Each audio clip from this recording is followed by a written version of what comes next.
Hello, everyone. Welcome to another episode of Let's Chat Reality. I'm Michael, here as always with my wonderful and amazing co host, Molly Ross. Molly, how are you? I'm doing well. Back from Dallas today. Yeah, Just got yeah, back quick. in Austin. Yeah, I know. I just did a quick little trip to go to a friend's housewarming party, but it was worth it and got to get some kolaches from the Czech stop. So that was Oh, awesome. very Ooh. nice. We love a Yeah. kolache for the road. All right, and we are here today to talk about Battle Camp, season one on Netflix, brand new show. And we thought, what better person to have on for Battle Camp than someone who knows a couple of these people pretty well, played a game with them, a little show called The Circle season six. Jordan Staff, our friend. Jordan, how are you? I'm doing great. I'm excited to be back. I always love yapping about reality TV. So here we are, and we're ready to get into it. Yes, we are ready. Well, Jordan, unbelievably, it's been just about a year since your season of The Circle aired.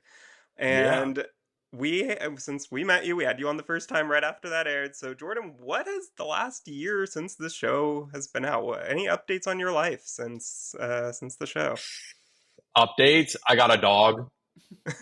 That's a great Moved in update. with my boyfriend. That's about it. That's great. That's Yeah. enough, you know. Well, we have a brand new show, as we mentioned, to talk about Battle Camp with some familiar faces from the Netflix universe. Just kind of first overall quick thoughts. I know you both finished watching it pretty recently. Molly, what were your quick thoughts on the show? I feel like it was overall like an enjoyable watch. I think there are definitely things they could improve upon with it. But it was fun to see the people who were in the Netflix universe coming back together, playing games and like trying to do more like the physical aspect of things and that kind of side of the stuff is like similar to the challenge in that way, but not as intense. Um but but it was fun to watch, I think, as a whole. Yeah, Jordan, what did you think? I loved it. I thought going into it, there was a few things I didn't like, right? Just being, like a strategy gamer. I love shows where there's voting. So originally finding out there was a wheel, I thought I wasn't going to like it. I was like, oh, this random component. But I do think it added something that's different than most like reality shows that are out there. It added a sense of unpredictability, which is what I thought I would not like. I thought I wouldn't like that. But it turned out to benefit the majority of the time. And not only that, I feel like as just like a show, Netflix fans can get whatever they're wanting out of the show. If you're not like a strategy head, it doesn't matter. It can be a casual watch, it can be a strategic watch. It's pretty like universal, I feel like, for the audience. Yeah, I agree with you. I really like went into it thinking like, oh god, a wheel determines who goes home. Like this is so stupid. But I kind of agree with you. Like I think when I first finished watching it, I think I still was kind of anti-wheel. And then as I was kind of like listening to different podcasts about it and like Mhm. seeing kind of social media reactions, it kind of made me warm up to the wheel a little bit. Cause I was like, Yeah. people were pointing out that like, yeah, it does kind of add this level of unpredictability and almost like fate is determining who goes home in a Mhm. way, and it's just like, okay, well there was really nothing I could do about that. Like, you know, I could have been on there once and for just kind of being on the losing team here and gone home when nobody voted for me, which we saw a couple times, spoiler alert. Right. But yeah, like I think it just kind of it changes the strategy a bit. I really like the camp theme. I thought that it kind of Hmm. a lot of Netflix shows feel very similar to me, where it's like a lakeside mansion, and like there's not really Hmm. like a personality to the show. And this had a Hmm. very unique personality, which I really liked as well. I 100% agree. Well, let's kind of delve a little bit deeper into the format that we have here. So the cast is divided into three teams: the Wolves wearing yellow, the Bears in blue, and the Eagles in red. Each week, the teams compete against each other in a challenge, and the winning team receives immunity from the upcoming elimination. So their names cannot be added to the wheel. So each member of the losing team has their name automatically added once to the wheel. The winning team also gets to choose three people to compete in a punishment. So the winner of the punishment keeps their name off the wheel while the other two are added on it. However, the winner of that punishment can still be added on from the upcoming vote. So then everyone votes for who they want to be eliminated, and each time a player receives a vote, their name is added to the wheel. And then our host here, Taylor Lewan, spins the wheel, and whoever it lands on is sent home. So, kind of going into it a little more detailed here, Molly, what is there anything about this format that you particularly really liked, or that you didn't like that you would want changed in the future? Kind of, what were your thoughts, kind of more detailed on that format? Yeah, I mean, I felt bad for those people, as you were saying, like if they lost in the challenge, then their names got up. Sometimes that could end up being them getting sent home just by the fate of the wheel. And that wasn't my favorite part, just because it's like, well, no one was really targeting them there. They just happened to land on it and they happened to lose in that challenge. And it might not have even been like anything they did, just the challenge itself. So that was like sometimes like, well, maybe I don't know how to best go about that, but I feel like maybe don't put everyone on the losing team on the wheel, or at least like maybe the team, like the winning team then chooses from someone on the losing team who gets to go up. So it alleviates a little bit of that, like just because you lost, you're going up. But overall, I think the punishments like were kind of fun. Like even though I felt bad, I was like, these are kind Mhm. of fun to watch. Yeah. And then that also gave the power to that winning team, so it gave you even more of incentive to get to be the winners there. And then the vote aspect, of course, as well. Like I think that's really what made this what more so influencing who got sent home, just because the odds there were obviously a lot greater if you got your Yeah. vote on Right. there like 6 times. So like that would obviously increase your chances of getting sent home with that. But even with that happening, that didn't always happen to be that person getting sent home. So I think overall, like the setup of it, like does make sense. But it's just sometimes unfortunate for those people who only just lost a challenge. Yeah. Yeah. Yeah, Jordan, what? so to piggyback off of that a little bit, I didn't necessarily mind that the losing team, that all of their names were added on the wheel. But what I would like to see going into season two is when punishments happen, I would love for if you win, you become immune, right? Because that gives not Mm, only that, it's like your name doesn't get added on the wheel, but your name's already on the wheel. So it's just kind of like, okay, just another time. But not only that, I think it would add a whole nother layer of strategy when it comes to choosing people for the punishment. Because now you're factoring in, oh, well, we want this person to go in there so their name gets on the wheel more, but it could be tricky because if they end up winning, they're going to be immune. So I think it would add this extra layer of strategy that could be really interesting to see how it plays out, especially if they like throw people in there that they're trying to get out and then they end up winning the punishment and getting immunity and then it all backfires. I think that'd be fun to watch. yeah, I really like that. That's not something I had thought about, but I think that that would make it really, really interesting. I think my first thought was like maybe changing the order of it so that like the wheel determines like who has to do the like three people to do the Mm, punishments, and then whoever loses that punishment goes home or something like mm, that. But then I yeah, do feel like that really kind of like makes the wheel maybe not powerful enough. I don't yeah, know. It makes it almost more like the challenge, but sure. yeah, I don't know. I think like the more that I think about it, the more yeah, just something kind of small like that, just like a little rule change like that would make it a little bit better. But I think later on in the season, if I'm not mistaken, when they went to two teams, then even the winning team wasn't immune, and then I felt like the challenges Right, weren't like influential enough. Like I didn't really care who won because anyone could still go home in the end. So yeah, I think that I maybe would change in the future of just like keeping the winning team to be immune the whole time, just because then the challenges actually have some stakes. So yeah. otherwise, other than that, yeah, I think that's kind of my overall thoughts on that. But let's get into the cast that we have here a little bit. We have a large array of some of our favorites from various Netflix shows here. Jordan, who were you? I mean, I know a couple, I think, that I can guess Mhm. who you were most excited Right. to see. But was there anyone that you weren't familiar with, and anyone, yeah, who kind of stands out that you were really excited to see here?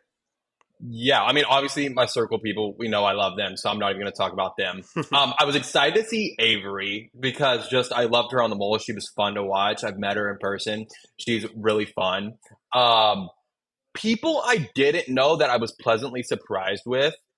Polly. I'm a Selling Sunset fan, but I never watched Selling the OC, and Okay. I thought she added a lot to the show. She was a fun watch for me. Um, Tony obviously was fun to watch. He was great casting as well. Um, Poor Morgan. I never learned anything about her. Not a single thing, bless her heart.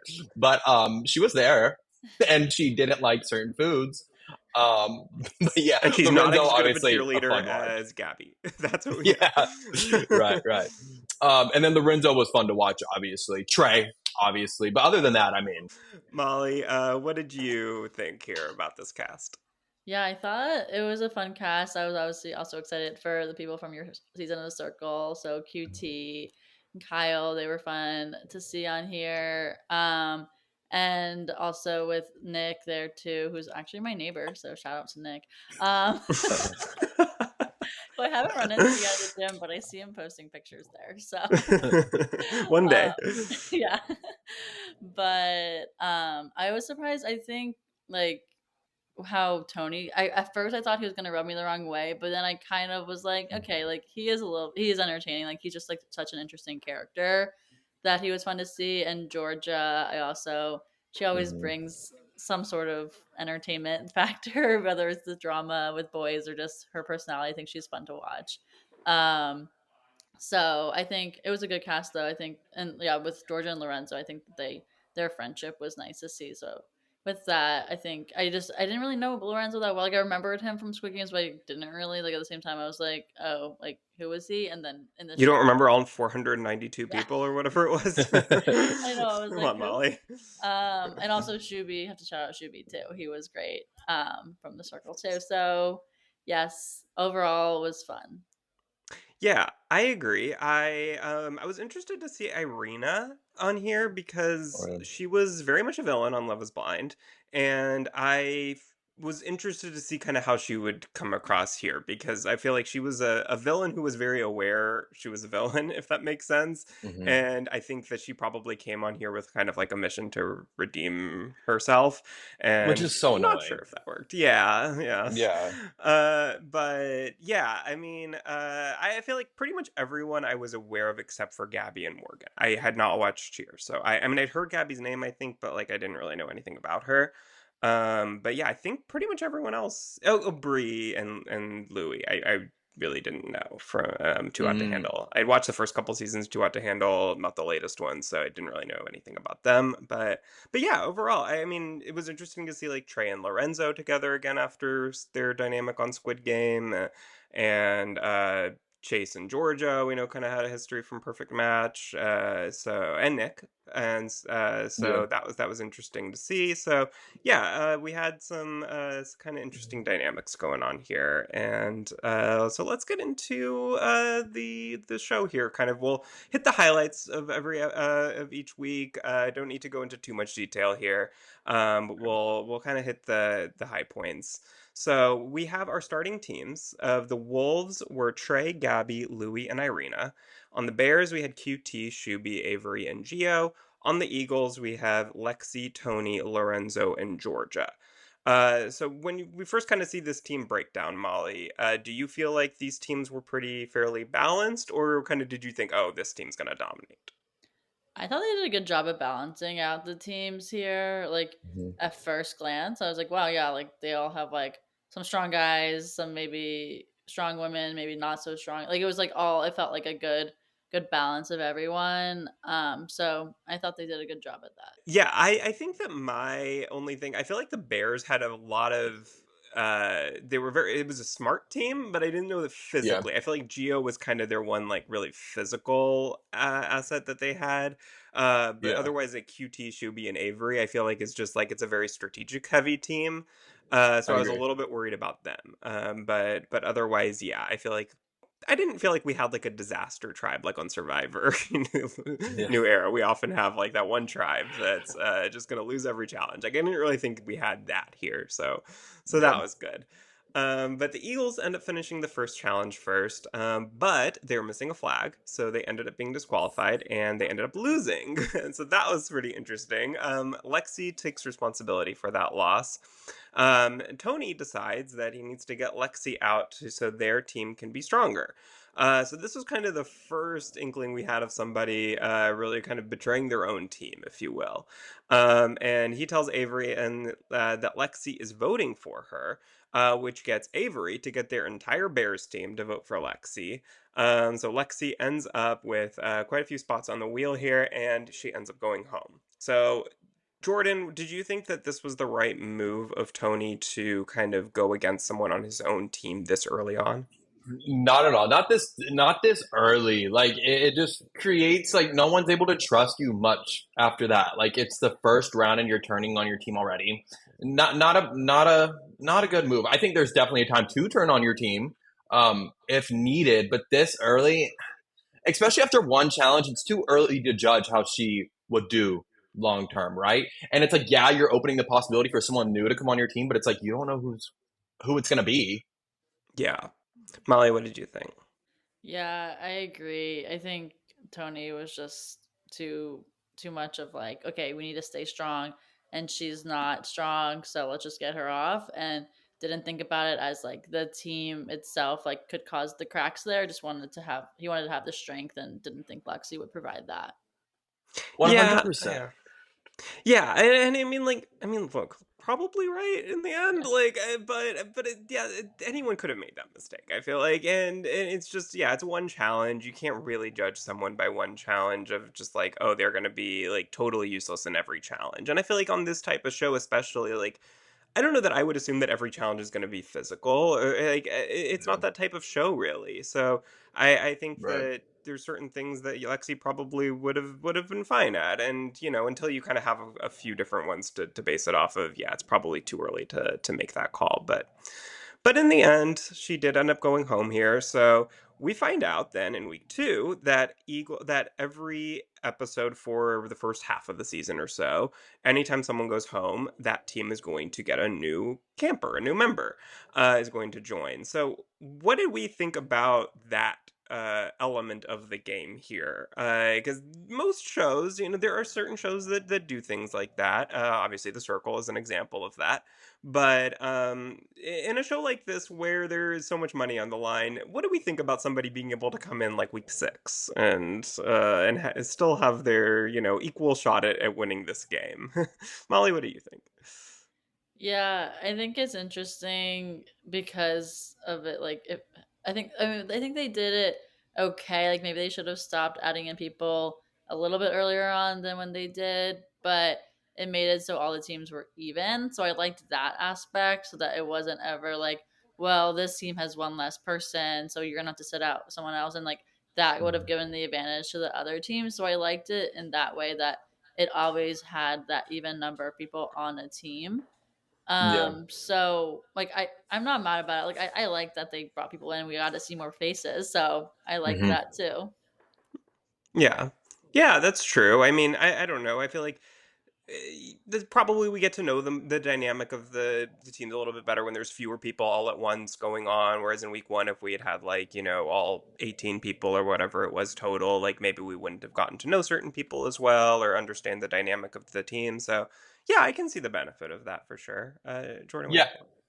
I think I don't mind it. I enjoy it more than I do on the circle because on the circle when you come in late, like there's already such power structures, and in the circle alliances are so important in rating each other. I feel like at least on Battle Camp, you have a much more opportunity to get a footing in the game, and especially because Battle Camp, like things are so ever changing, which is why I like that they add people in as well. Because if your team is weak, you add someone new in, it could create a whole new shift in the game depending on the dynamic. Maybe you're needing a new, more like intelligent person to come in for strategy purposes. You're needing someone that's going to come in to help with physical competitions. Someone comes in that makes a target out of themselves. I think it keeps the game on its toes. Yeah, yeah, I can see that for sure. And I mean, I think we saw it. Like, I remember Trey saying something like later on. He was like, "Yeah, I betrayed, that team that I had early on, but this Mm-hmm. team I really like." And it was just because, like, it's Mm-hmm. completely, he's on the same team technically, but it's completely different people than it was early on. So, yeah, I can definitely see that. I think that it kept things interesting and fresh throughout the first half of the show. So, yeah, I agree with that. Well, in week two, Polly comes in from selling the OC to join the Eagles. And at the end of this week, Irina is completely blindsided when she gets 11 votes on the wheel, a completely unanimous vote, which I think is the only time this entire season we see that. And she gets really emotional about this. She walks away. For those who are listening to audio, Jordan was adding air quotes to me saying that. Um, so I guess I mean that it kind of answers my question here, but like, do we feel like we got a different take on Irina from watching this show? Did you feel bad for her at all in this moment, or do we think that this was her kind of trying to rehabilitate, intentionally trying to rehabilitate her image? Jordan, we'll start with you on that. Listen, baby girl, you're a villain. You were a villain, not even on a game show. You were a villain on a show about real life. If you're coming back on a show again, own it. Especially when you're trying to garner sympathy and there's not a tear coming down your face. Gabby had like the most tears I've ever seen. Irina is. You don't see a tear until she's actually eliminated in her like exit interview, and then you see like a little bit of like watering her eye, like maybe the wind blew a little too much in her face. I'm sorry, I didn't buy it. I didn't buy it at all. Like, just own it. I don't get the whole redemption arc thing. Baby girl, you're a villain. Yeah, Molly, what were your thoughts? Yeah, I don't think she handled that very well. I think overall, like, she should just own it. And as Jordan was saying, like, no one really liked her anyways if she got 11 votes. So that was obvious. Like, if she was voting people the wrong way in this kind of show where you're like, oh, just like in a camp setting, like, then that's not great look either. Yeah, and I feel like Yeah. Oh, sorry, go ahead. No, I was just gonna say, especially like when you're not even a strategist, like you're not even like being strategic to piss people off. You're just somehow pissing people off being you, baby girl. Own it. Yeah, no, and I think that we were kind of hearing people say similar things about her in here that we saw people say in on Love Is Blind too, where it was kind of like her sense of humor just kind of wasn't landing for a lot of people. I think she's very sarcastic, very dry, it seems like, and so people just kind of like didn't take to that. It felt like, and she just kind of wasn't vibing with this group, which I think, there's a pattern here maybe a little bit when people weren't vibing with her on Love is Blind when in the early days when they were all living together, and same thing here that that seems to be a little bit of a pattern for her. But I mean, I can't help it. Maybe I'm just soft. I did feel a little bit bad when it was just her name just kept coming up like 11 times. Like that probably took like way longer to film that than it did to that for us to watch it, and it was just like I just can't even imagine like when you had no idea that your name was, which maybe that's on her to not have any idea that her name was coming up for sure. Maybe that shows how little she was kind of paying attention to the game. Yeah. She But didn't yeah, care. She was just sitting in the cabin. yeah, right, exactly. So I mean that's And on it's her like, for sure. and if you're gonna be like that, like at least be a Wes, like on the Traders, where he's leaving and he's like, "Fuck y'all." Like, I mean, honestly, why are you trying? I don't know. No, and I agree with you. I do think that this felt very intentional to me with her of like how she was trying to come across. But yeah, I'm soft. I anytime someone says they're upset, I'm like, oh, like no matter what they did, I'm like, Yeah. oh no. But that's on me. That's something that I need to work on And that's personally. valid. Well, week three, Bree from Too Hot to Handle ends up joining the Wolves, and she has a history with Louis from their season of Too Hot to Handle. And they very quickly, I don't know if they were, do we know if they were together at all on Too Hot to Handle? I know they were on the same season, but did they have any sort of romantic connection there? Do we know? I didn't watch that one. I didn't either. I didn't watch it. But from what I feel like it sounded like to me, it was that maybe Mhm. they kind of had some like tension between the two of them, but never acted on it. But were kind of Yeah. close friends afterwards. So, but very quickly here, they end up kindling or rekindling what they had. Loved seeing that scene with Trey in the same room and bed being like, that, that felt very kind of like Big Brother-y to me, where it's like, Yeah. there's so many people in the room and just like this one little showman's there in the corner. Oh my god, love Trey, but like Trey, why were you making it so awkward at the same time? Like I was getting uncomfortable by what he was saying. I know, I know. I was like, I feel like maybe he's doing that on purpose, a little bit. Yeah. Like, yeah, but that was funny. But Tony, Bree, Polly, and Louie end up being on the wheel the most this week. However, despite only being on there once, for being the losing team, got no votes actually towards her. The wheel ends up landing on Gabby, who goes home here. So with a result like this is the first time that we really saw something like this where somebody was just on there once and then ended up going home. So did this make us like the, and I know we've talked about the concept of the wheel, but like a moment like this being able to happen, does this make us like it more or less, the fact that this is kind of the way that people are going home? Because it was obviously a very like shocking moment, but is it at all like deserved that Gabby would go home here, or would it be better if there was like another way that she could save herself? Jordan, what do you think? I mean, I just feel like it's the name of the game, right? You don't go on Survivor if you don't want to survive. You don't go on a Big Brother if you don't want to, hang on to walls and like backstab people. You know what I mean? So I Yeah. feel like it's just the name of the game. And like, it's if it was me, I would be pissed. But as a viewer, I like that once again, it's so unpredictable and there's so many opportunities for the game to just like flip at any moment. Yeah. Molly, what were your thoughts? Yeah, I mean, I felt bad for Gabby, obviously, but it did add to the show, I think, then, like, just because of the random aspect to it, that we're able to see that actually happen. Like, it's not, like, just gonna be on the one that maybe people are voting in. Like, obviously, this is just a random thing. So it proved that even more here, that it was just one vote that did it. Or not vote, Yeah. just one name being on there that did it. Hmm. And I think it does kind of like prevent something like we see all the time on like a Survivor or Big Brother, where it's like this big alliance just kind of dominates because they have the numbers and there's nothing really that the minority group can do about it unless they happen to like win HOH on Big Brother or like on Survivor get, I don't know what they could have an idol. Like, Hmm. there's very little that they can do. Whereas on a show like this, like even the vast majority, if everybody's in alliance together, besides like two people, even they have to account for the fact of like this random wheel that could Right. completely ruin all their plans. So I kind of do like that aspect of it, that it does kind of make everybody have to strategize and think about things very differently than they would on a different type of show. Yeah. Well, Tony, we see here after Gabby's elimination, is very upset. He yells at Polly, who he believes, along with Gio and maybe Shuby, ended up voting for him. And then the next morning, he ends up quitting the game here. Molly, what were your thoughts on Tony just quitting out of Yeah. the blue? I was surprised just because I was like, wow, was he really that upset that he's gonna just leave the Hmm. game? But then I'm not that mad that he left. But like overall, I was like, okay, like that was just surprising to me.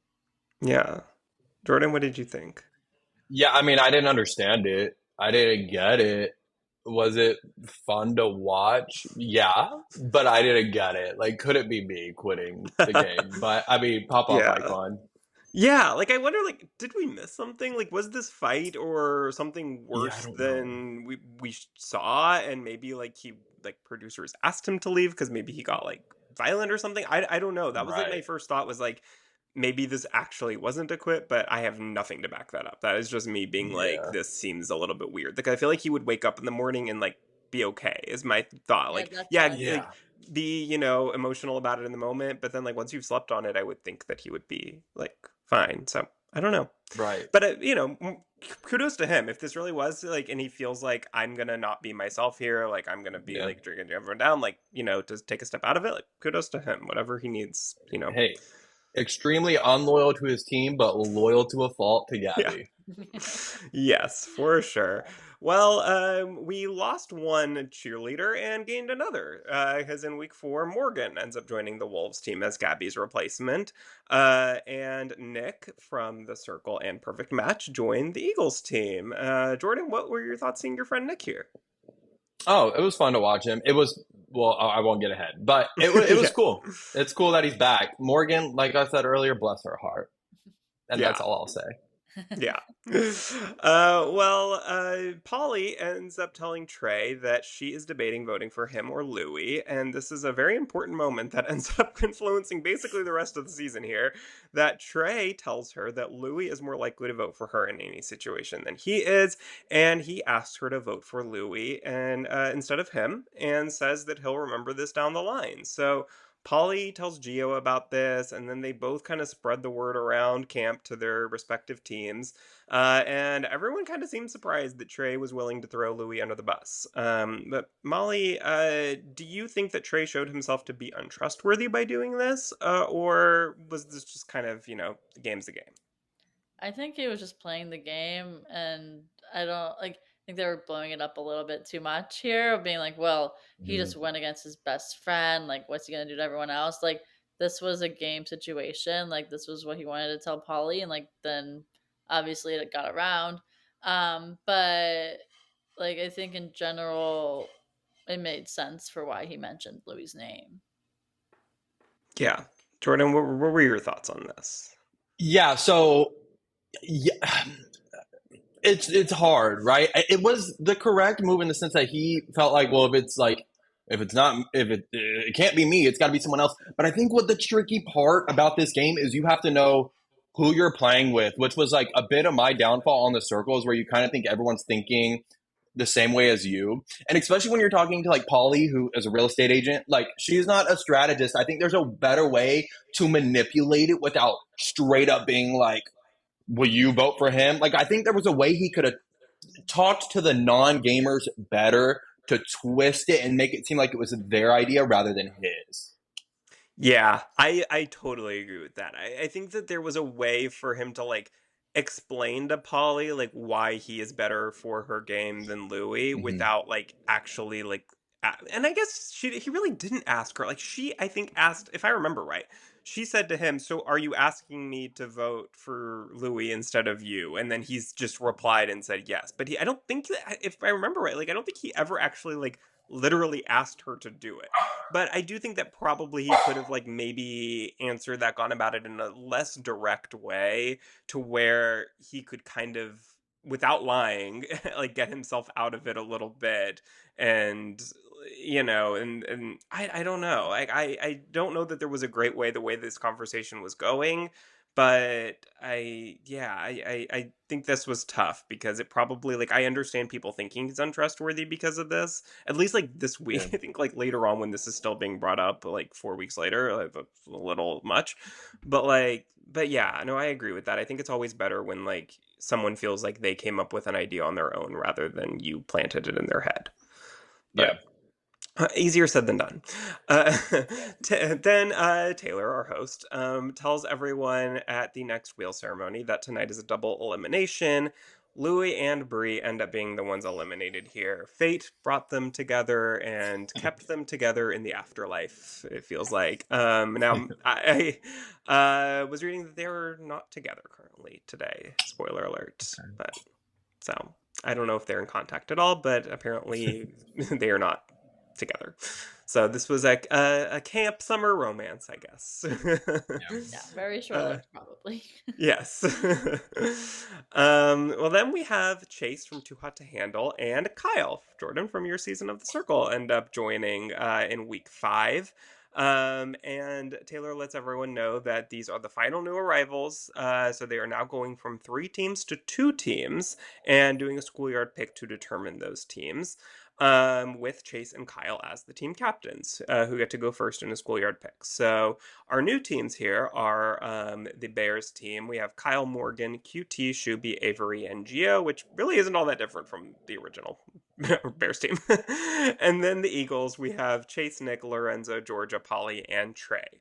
Now, here we have our spelling challenge, which ends up being the source of a little controversy. QT misspells the word advantage, which leads some people, mainly Avery, to believe that she threw the challenge. Jordan, now as someone who knows CT well, I mean, CT, QT well, do you think that she threw this challenge? No, absolutely. I mean, it just doesn't make sense to throw the challenge anyways. Like it would have never. made sense to throw. That's like why when we saw Avery's confessionals, it was all projection. And she's like, I'm wondering if I should throw this so I don't seem like a threat. But it's like you already are a threat, so why do you want to throw it to add your name on there even more? The whole concept of throwing it just didn't make sense. Now, when she misspelled it, would I have been confused and like sus? Like, yeah, but like, how are you going to say QT is super smart and strategic, but then at the same time call her dumb essentially for throwing a competition? It just didn't make sense.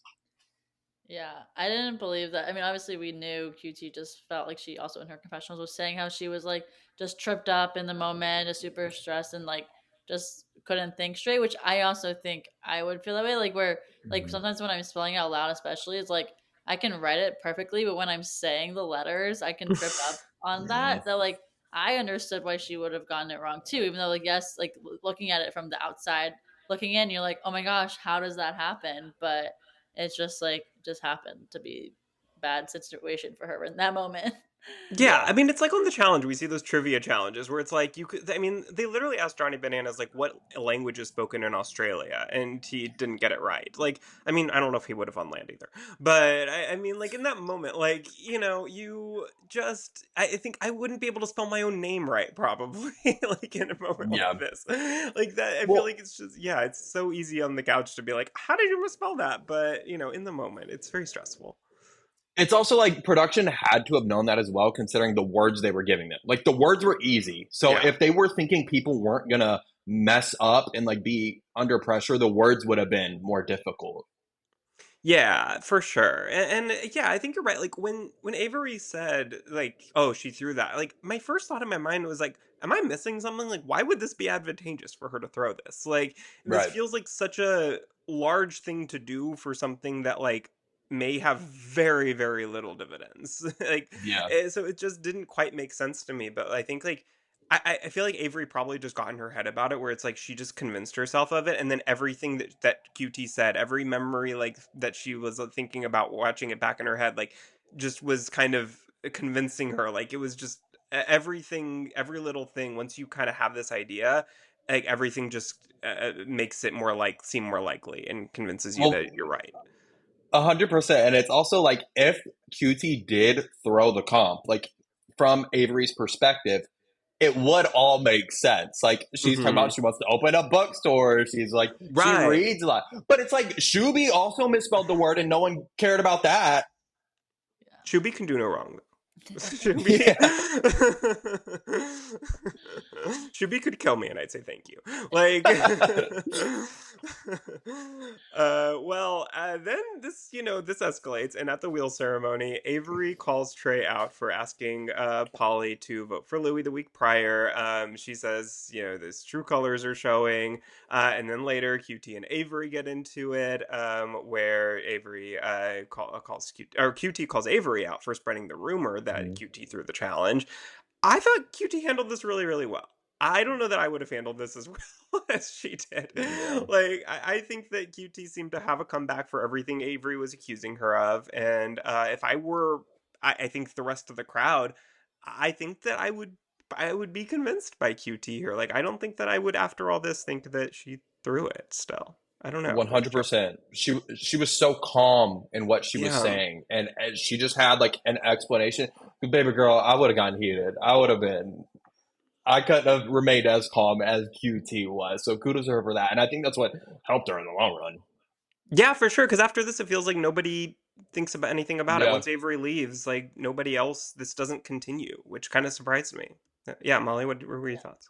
No, I agree. It's also yeah, I feel like in this show, like some of the times when someone would be targeting someone and then like the next week everyone just forgets. If like I feel like the reason why people forget is like, oh, they realized it wasn't actually a big deal. They were getting Yeah. targeted, which like in Yeah. this situation, like well, Avery left also because it landed on her. But like I think that also was a big reason to why no one was targeting QT the next week too, just because like no one was really on her back besides Avery.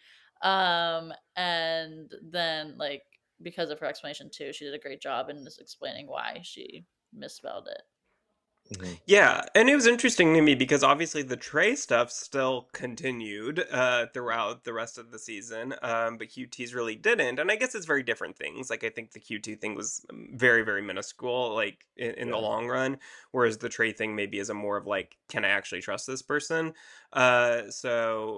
It's two kind of very different situations, but it was interesting to me that, Avery was kind of the one, or at least one of the ones who was really perpetuating both of those situations. And when she left, one of those continued, the other didn't. Yeah. Uh, but then, as we mentioned, Avery is the first one sent home here, and then Geo, despite having his name only on the wheel once, another one who went home with very little chance of that happening here. And look, I mean, I did watch. Unfortunately, I've watched all three seasons of Selling the OC. Mhm. I have spent my time doing that, and I really do not like Geo. Like coming into this, Geo No. was like one of my least favorites from that show, but I Interesting. didn't mind him on here. Yeah. Okay. Yeah, no, I didn't know him prior. And I do think like based off what I saw him on the show, he seemed like a nice guy at the beginning and then it seemed like something was starting to change within him. So maybe it was best that he left for himself at Yeah. that point. Probably, yeah. Yeah, better for his image. Yeah. Yeah.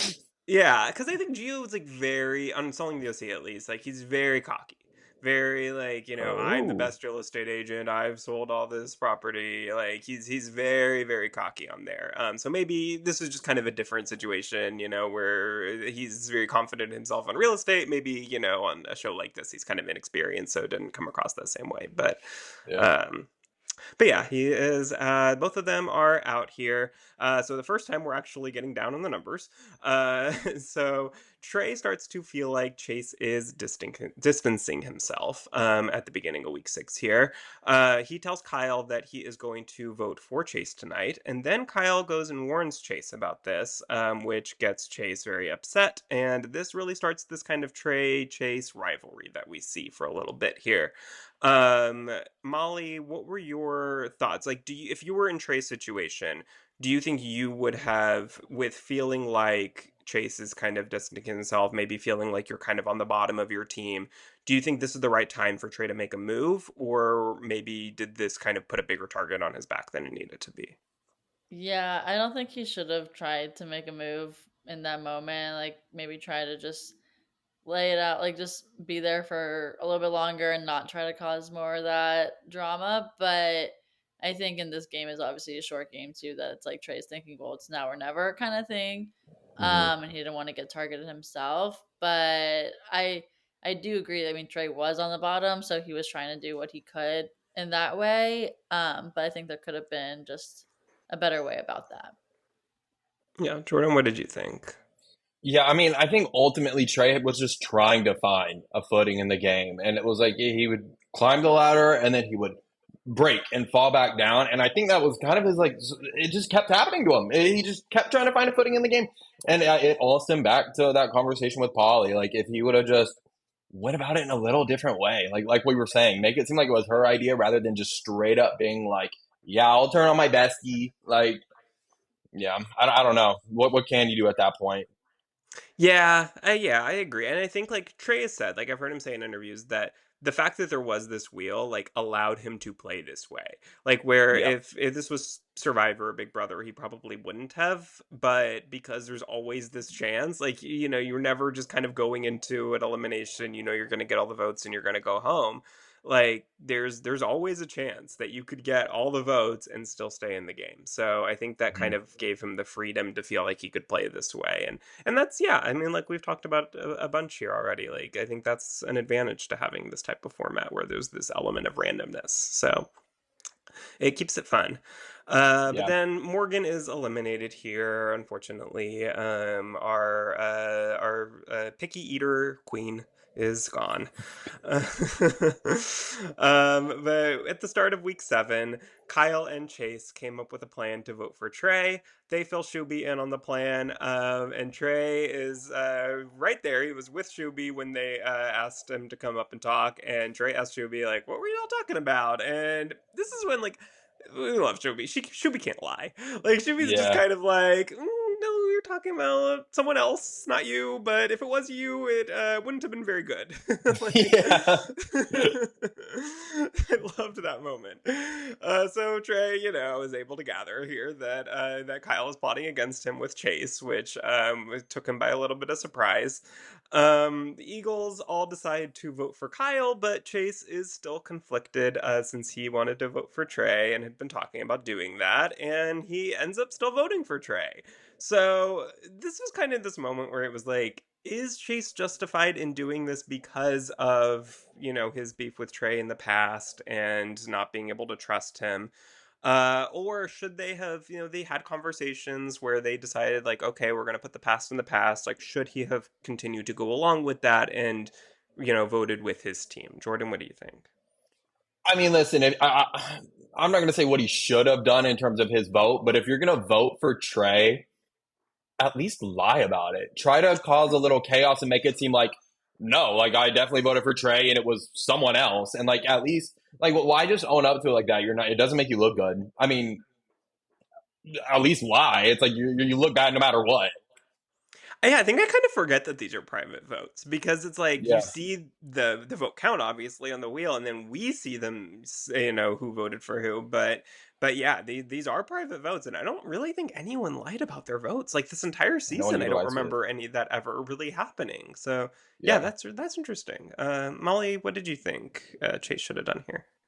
Yeah, I feel like he also could have caused more chaos in that. Like I think in just in general, we were seeing that like everyone was just being too trustworthy, I guess. And like with just Trey one time going against someone that automatically then disowned him basically from the team Yeah. too, which wasn't great on his part, obviously. He was just trying to play a game and then backfire on him. But yeah, so just didn't work out for him. Yeah. Well, Kyle is the one eliminated here. Now, Jordan, what did you think of Kyle's game? As someone who played a game with him on his first season, did you think that Kyle played a good game here, better or worse than how he played on the circle?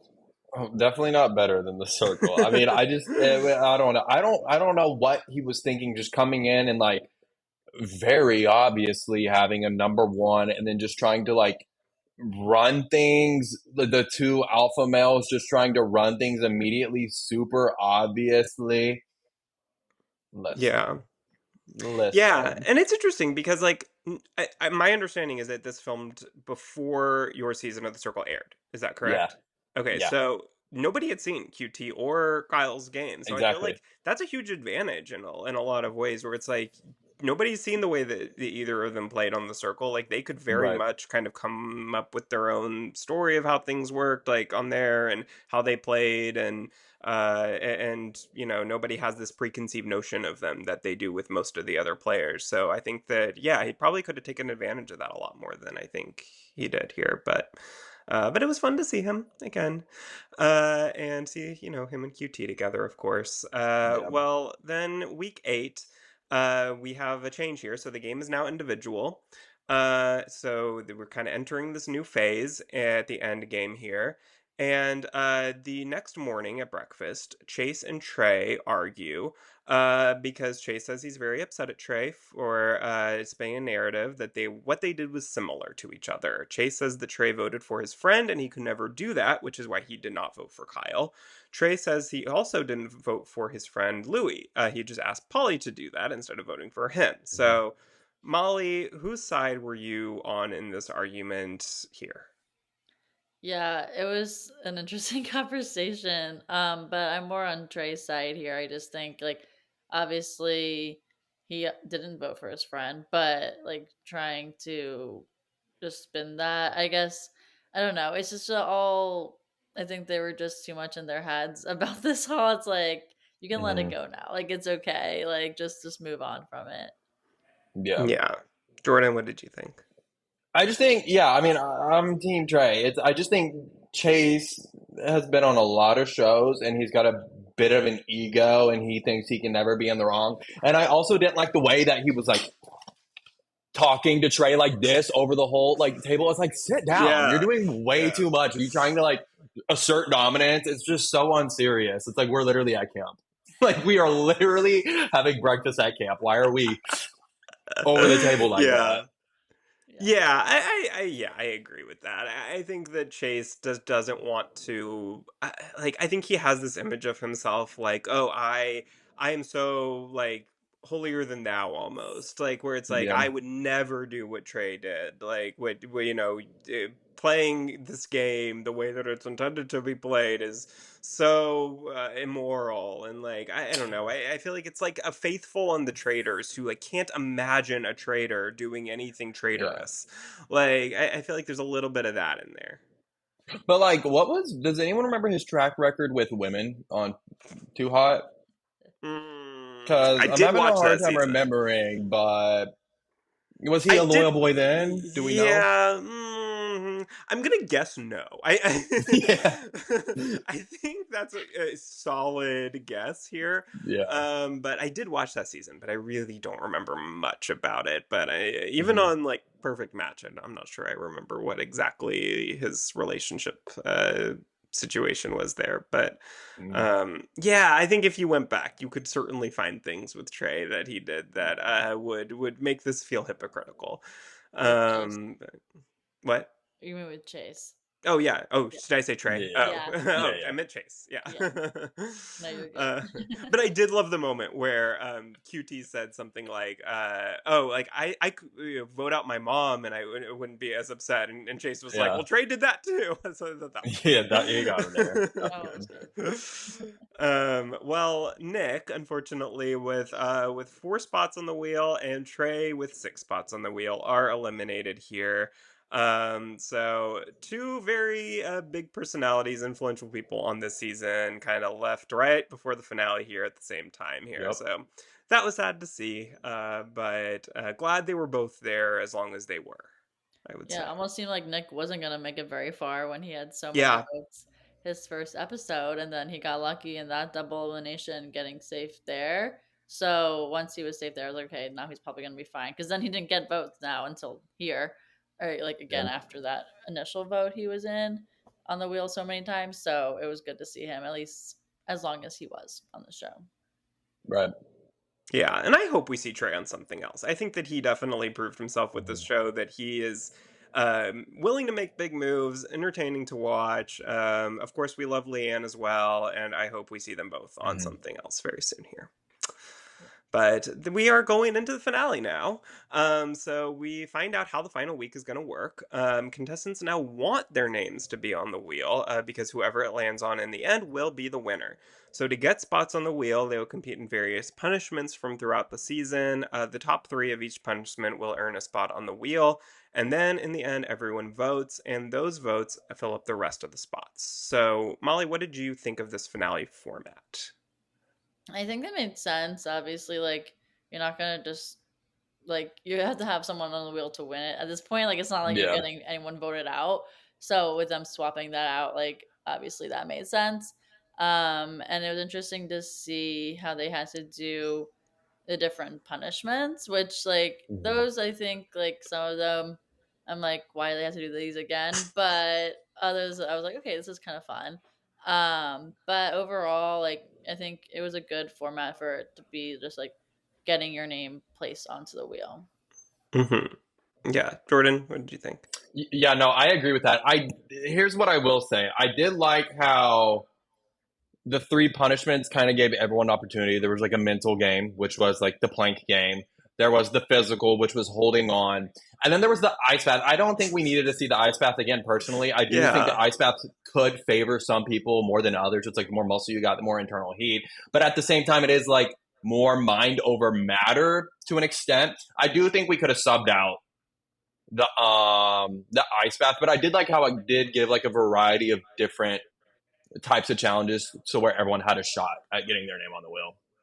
Yeah, I agree. And I think it was kind of fun to see, like, the same challenges from throughout the rest of the season. Hmm. Like, I always kind of like when the finale, like the end, kind of brings back elements from the past. I feel like I like that on Yeah. Survivor when they used to do that, where it's like, here's like a multi stage challenge that each stage is something that we, combination of games that we've seen throughout the season. Like, I always kind of like certain things like that. But yeah, like the ice bath, not the most exciting thing to watch in the I world. loved the planks. The planks were fun. The Yeah, like the whole mental game there, that was fun. I yeah, liked that that one a was lot. fun. Yeah, no, and some of these punishments, like I actually kind of like, and challenges too. Like I actually kind of liked. I feel like they did give off a very kind of campy vibe, which I really liked, Yeah. and seemed relatively fair to everybody. Yeah. In terms of physicality. So, The step one wasn't that engaging to me. The counting the steps, I think that could have been oh retired yeah, as well. It just yeah, wasn't that engaging. But yeah, I agree. Well, in the end, Chase and Georgia have the most spots on the wheel with 4 each. Lorenzo and Shuby have 3 spots, while QT and Polly are each on there twice. So it seemed like everyone had a decently fair chance at winning mhm. here, relatively equal. And then the wheel ends up landing on Lorenzo, who is crowned the winner here. So, Jordan, do you think Lorenzo is a deserving winner, good kind of face of the season 1 of Battle Camp? Yeah, I mean, I think for a season one, yeah, 100%. He played like a simple game. It wasn't anything too showy. It was very simple, middle of the road, and I think he did get rewarded for that. I mean, he never got a vote on him, right? Not a single one. I No. don't think. Yeah, not that I can recall. No. Yeah, no, I wasn't upset about him winning. Now, I will say, whenever he's like, you prove to be unbeatable, unhateable, whatever, I said, unhateable. If I get on this show, I'm never gonna have a fucking shot at winning. Like, what do you mean? Is that the requirement, being No. unhateable? There goes my shot. I completely disagree. I think you are unhateable, Jordan. Well, we'll see. Yeah, no, I agree. Molly, what are your thoughts? It was interesting to see how Lorenzo also came from the beginning. I like that it was someone who was actually there for the whole time, which Yeah, at oh this yeah, that's point true. most of them except for two weren't. So it was like Yeah. most of the, for majority of them it was likely it was there for the whole time. But he just never rubbed people the wrong way, which really got Yeah. him there basically. Yeah, Yeah. no, that's very true. I was really glad it was somebody who was there the whole time because what I didn't want to happen was like on season 3 of Perfect Match or season 2, and have they had 2 or 3 seasons? I can't remember. Where it was like Christina and Nigel ended up winning, and like they had both Oh yeah. literally been there for like 2 episodes at most before that, and it's like really these are our winners. So I was glad that at Yeah. least this time, I'm always glad when somebody who's been there the whole time or almost the whole time at least ends up winning. It feels more deserved to me. Yeah. So Obviously, like I yeah, wish QT won. I feel like she played like if it was like a straight up yeah. voting game, she played the best overall game. She faced adversity. She wasn't always like leading and in power. There was times where she was at the not the bottom, but like having to like clear her name. Uh, in my opinion, she played the best overall game, but the wheel doesn't care about that. I And know. totally agree with that. Yeah, Yeah. of Yeah. course. That would have been great, but hopefully on some other show someday she will have another chance to Yep. redeem herself. Well, that is season 1 of Battle Camp. So any kind of final thoughts here? Anything we missed that you wanted to bring up from the season? Either of you? I don't think so. I enjoyed it. It was good. It was Yeah. very well rounded. It was a fun watch. Now, Any I do wish it wasn't released all at once, though. Like, I wish I could have oh seen more yeah. online discourse. Just like, I love like getting on Twitter week to week and like seeing what people are saying. But in terms of like the actual show itself, it was fun. It was a fun watch. Yeah, 100%. I feel like this could have very easily. It was 10 episodes. I feel like they could have easily done like 4, 4 and 2 or something like, Yeah, just to allow people time to grow an audience for a brand new show like this. Yeah, I feel yeah, like you want and this was exciting enough I feel like throughout the season that they very easily could have done that and ended it on like a cliffhanger of the wheel spinning and come in next yeah. week to see who it is. Like I could 100% see them doing something like that. So yeah, that would have been great. That would have been much better, I think. But any casting hopes for season 2 besides yourself, Jordan, who I would Honestly. put on that list? Thank you. Let me think. Ooh. I'm trying to think outside of Circle people, obviously, because I can just name everyone back to back to back. Maybe we'll see like a Squiddy from season 2 on there. I'm excited to see how that plays out. Are there any Molar? I'm not sure, honestly. I need to like create a I know dream there's cast. so I need to look many at all the different shows. Netflix. It's Yeah, like yeah, yeah. Molly, I mean, anyone that sticks out in your mind? right now I'm thinking about from Temptation Island. I would feel like Oh. some of those people would be good to see. Like, Put some Yeah. X's on there. yeah, I It's like know. I seeing Oh, your I love ex at hated a lot of camp. Taylor them. Yeah, that seems very campy. Like, just Yeah. like you see your former. Yeah. because they also were like Um. always working out and very fit. Like Taylor is so Hmm. fit. Like I think she would do great. But I don't know. I'm trying to think. Also in Love Is Blind, I feel like maybe bring in like some of the casts from, even though I hate them sometimes, but from this Bridgerton season from Minneapolis. I think like Joey would be fun to see. Um, like Oh yeah, Joey. He was with Monica. Yeah. Okay. Yeah. yeah. Yeah. Yeah. Um, those are the people I'm thinking of just off Yeah. the top of my I head. was But like, surprised that there weren't like there was only one Love Is Blind person because like it's like yeah. the biggest show Yeah. on Netflix. Like I was surprised that Irina was our only representation from that. I But agree. I mean, I maybe there's think going to that be a lot on Perfect Match next season or something. Yeah. I think they were just expecting a lot more out of her, and I think she went on there trying to clear her name, and it's like that's not what you do. You don't do Yeah. that. You stick to your guns, you own your shit, and you keep it pushing. Yeah. Well, I hope we do get a season two. Yeah. And I hope that it comes soon because I really enjoyed this show. I think that it's to me a much better kind of like all-star like show for Netflix than Perfect Matches because you can get anyone on here. Whereas Anyone, yeah. like Perfect Match, you're limited to only the ones who are still single. So I think that Yeah. this feels like a show where they can really use it to continue with the people from other shows who they want to continue having on Netflix. So I could 100%. definitely see them bringing it back, and I hope Yeah. they do. So Jordan, anything you would like to plug? Where can people find you on social media? Girl, you can just go there. That's it.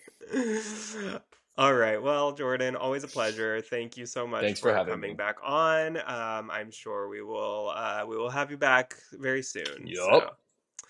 all right, and thank you for listening or watching. And be sure to follow us on social media at Let's Chat Reality and subscribe wherever you get your podcast. So we will be back next week to cover some Survivor 48. Took this week off, wasn't much to talk about. So hopefully next week will give us more. So be sure to tune in for that. And thanks everybody for listening. Talk to you later. Bye. Bye, Bye everyone. everyone.